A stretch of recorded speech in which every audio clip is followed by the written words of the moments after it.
today we talk with Aaron Rosa, who worked a lot on trigger scenarios, and Aaron is a scientific research and project lead in Competence Center Foresight at the Fraunhofer Institute for Systems and Innovation Research. Good morning, Aaron. Good morning, Svetlana. How are you? Everything is great. Excellent. And can you please, Aaron, tell us a bit about these 4 scenarios which were developed in this year? Yeah, I'm happy to. In fact, I'm very pleased to announce that the trigger scenarios are now published and they're available at the Trigger website. I think there's going to be a link down in the description of this video, so please go and read them over to get a better sense of what each scenario is. During the Trigger project, we developed 4 distinct futures from the world 2050, and we used a matrix examining how global governance could shift in terms of systems towards more fragmentation or maybe towards a more transformative, newer system. And then also, what would the role of the EU be in each of these worlds? Would the EU have a stronger role, both as its own entity and as its member states, or would its power and influence over the world maybe be diminished? So based on this kind of matrix, we came up with 4 scenarios. The diplomacy scenario understands the world as being separated into 4 distinct power blocks, geopolitical power blocks. So this is a world where multilateralism has really broken down, and regional influencers play a big role in shaping how their region works in terms of social, technological, and economic policy, and then also with respect to climate change, how they're going to respond as a bloc. So there's less global coordination and much more focused regionalization in that. Contrary to that, or sort of opposed to that a little bit, we have the Reunited Nations. And in this scenario, we have a world in which the UN has gone through a relatively radical reformation and redesign. Voting rights have changed quite a bit for the different nations that are a member of the United Nations. And the EU within the United Nations plays a much stronger leadership position. It's able to say we are a unified voice and we stand for these principles, and the values and principles of the EU actually resonate with a lot of the other member states within the United Nations. And given the new type of power arrangements within that governance system, they're able to, again, accomplish quite a bit with regard to climate change and with regard to technological governance. The darkest scenario is one in which global governing systems really break down and are essentially overtaken by private interests. The worldwide gap scenario is a world of 2050 in which nation states and global governing systems, they really have very little influence as opposed to the Googles, the Facebooks, the technological kind of powerhouses that dominate the world of policy and governing in 2050. And this has some pretty serious repercussions for the quality of life that's available, the different types of social relationships that define city life versus rural life. And so there's a darker kind of element, I'd say, to that scenario, but there's also elements of hope and optimism. This isn't the dystopia that we might imagine. So I encourage everybody to read through the scenarios and find out the winners and losers, so to speak, of each one. And then the final scenario is it's called Governing with Gaia. And this is harkening back to that idea of kind of a planetary force or an entity that is the ecologies, the gross ecologies of our planet, and what kind of shape they might have as an actor. This scenario is very technologically heavy in terms of the use of different distributed ledger technologies, Earth systems monitoring, and artificial intelligence that can say these policies work here and they also could work here. And so there's this kind of orchestration with, from the bottom up, more citizen engagement with their regional and local communities. And then that is paired and kind of balanced with this very technological looking at all of the different pieces of the Earth ecosystem puzzle and trying to create balanced policies that can bring the ecosystem itself into a more healthy trajectory with respect to climate change. Yeah, so those are the 4 scenarios. Again, I think what I'm able to say about them now is probably not doing as much justice as the scenarios themselves. So if you have a chance and can go and read over them, I highly recommend doing it.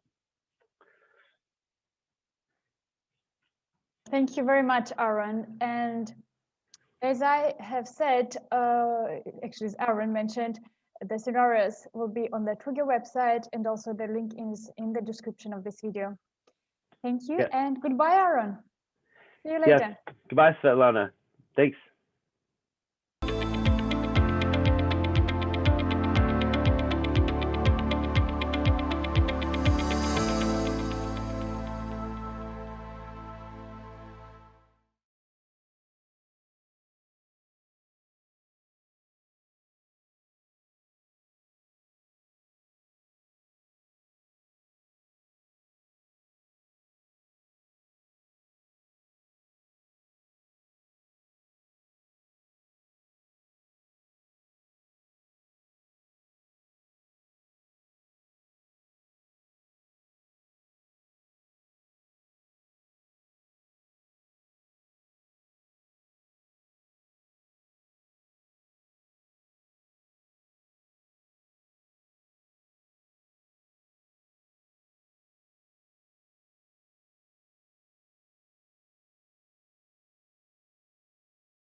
Hello, everyone.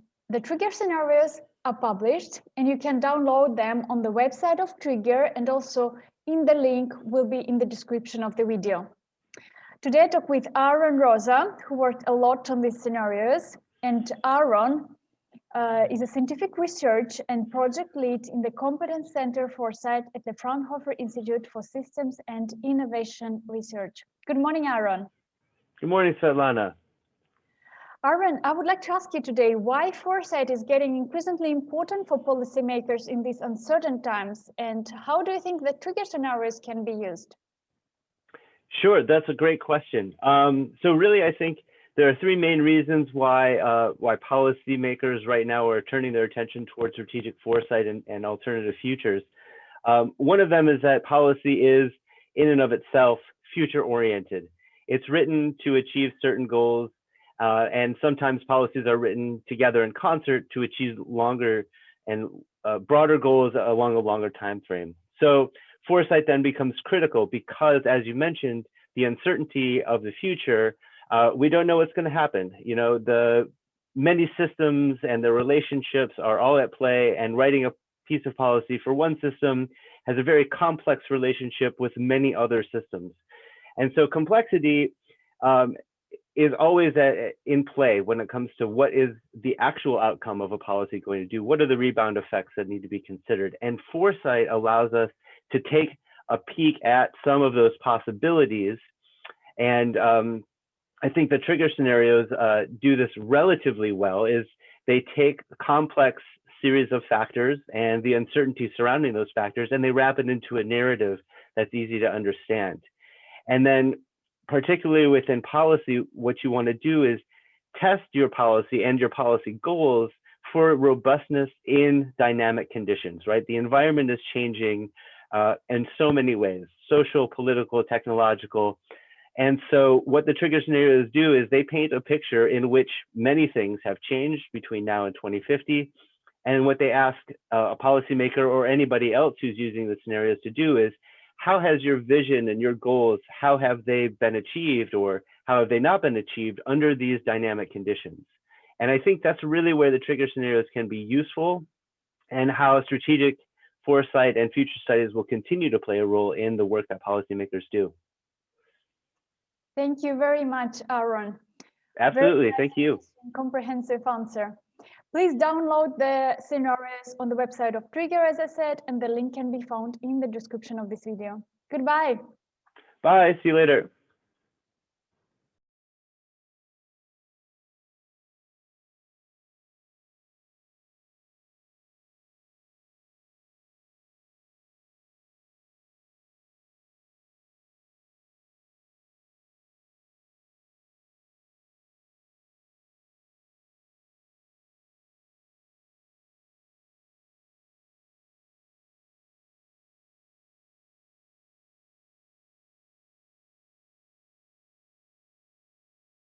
Hello, everyone. The Trigger scenario is actually published, and you can download them on the website of Trigger and also in the link which will be in the description of this video. We're back with Aaron Rosa, who works at Fraunhofer. Good morning, Aaron. Good morning, Svetlana. Hello. And we have discussed recently with Aaron the youth and future thinking, and also I came across an article published by World Economic Forum, which identifies 4 skills which can make the world better after COVID-19 crisis. And these skills are actually futures literacy, systems thinking, anticipation, and strategic foresight. We have discussed with Aaron that actually all of them are about future studies. And I would like to ask Aaron, why do you think youth should think about the future? And why did you actually, Aaron, choose to study foresight? Yeah, thank you. Those are great questions. I think I'll skip on the second one because it's a longer story than we might have time for, but I would like to respond to the first one. And, you know, you asked, why should youth think about the future? And I think the short response is, well, it's really more their future than it is ours, right?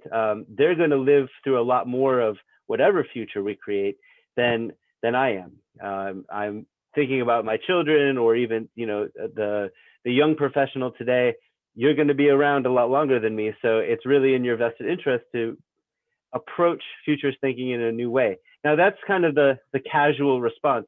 I think that the World Economic Forum and their highlighting of these 4 skills, they really say something about agency and how youth can begin today to really take an active role in shaping which future we end up in. The globe is going through currently an event that has the magnitude to shape so much about what future world we end up in, that being prepared, emerging from this current pandemic crisis and facing a very uncertain future, having young leaders who are ready and willing to approach the possibility space of the future in a proactive way.